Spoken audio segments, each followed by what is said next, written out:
Human blood हे deeply red कलरचं असतं. त्याचं पीएच 7.4 असतो आणि त्याचं जे टेस्ट आहे ब्लडचं ते थोडं सॉल्टी असं असतं. आता ब्लड हे दोन मेन कॉम्पोनेंट्सने बनलेलं आहे.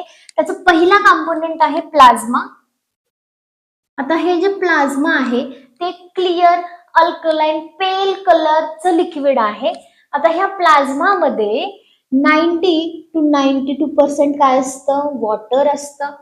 6 to 8% काय असतं? प्रोटीन असतं आणि 2% अदर कॉम्पोनेंट्स असतात याच्यामध्ये. आता याच प्लाझ्मामध्ये अल्ब्युमिन, ग्लोब्युलिन,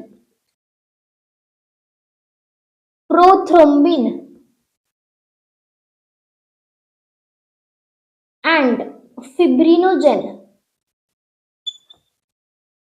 नावाचे काय असतात? प्रोटीन असतात. आता जे अल्ब्युमिन आहे हे काय करतं? तर इट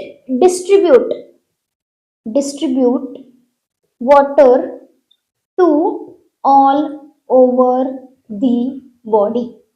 आपल्या बॉडीमध्ये सगळीकडे वॉटर डिस्ट्रीब्यूट करायचं काम कोण करतं? तर अल्ब्युमिन. ग्लोब्युलिन काय करतं? प्रोटेक्शनचं काम करतं आणि प्रोथ्रोम्बिन आणि फिब्रिनोजेन हे हेल्प्स करतात. It helps in blood clotting. आता ब्लड क्लॉटिंग हे कधी होतं? जेव्हा तुम्ही काहीतरी काम करत असताना कट लागला. समजा तुम्ही काहीतरी चॉप करता आणि तुमचं बोट काय झालं? कट झालं. त्याच्यामधून काय होतं? बाहेर रक्त यायला चालू होतं.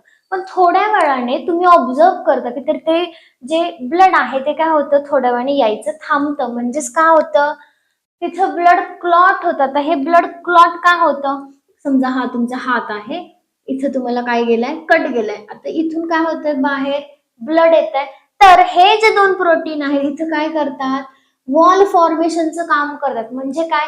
बाहेर येणारं जे ब्लड आहे त्याला अडवण्याचं काम कोण करतं? तर प्रोथ्रोम्बिन आणि फिब्रिनोजेन नावाचे प्रोटीन्स आहेत ते काय करतात? वॉल फॉर्मेशनचं काम करतात आणि वॉल फॉर्मेशन झाल्यामुळे तुमचं जे ब्लड आहे ते काय होतं? बाहेर यायचं थांबतं आणि सरफेसचं जे ब्लड आहे ते काय होतं? क्लॉट व्हायला चालू होतं.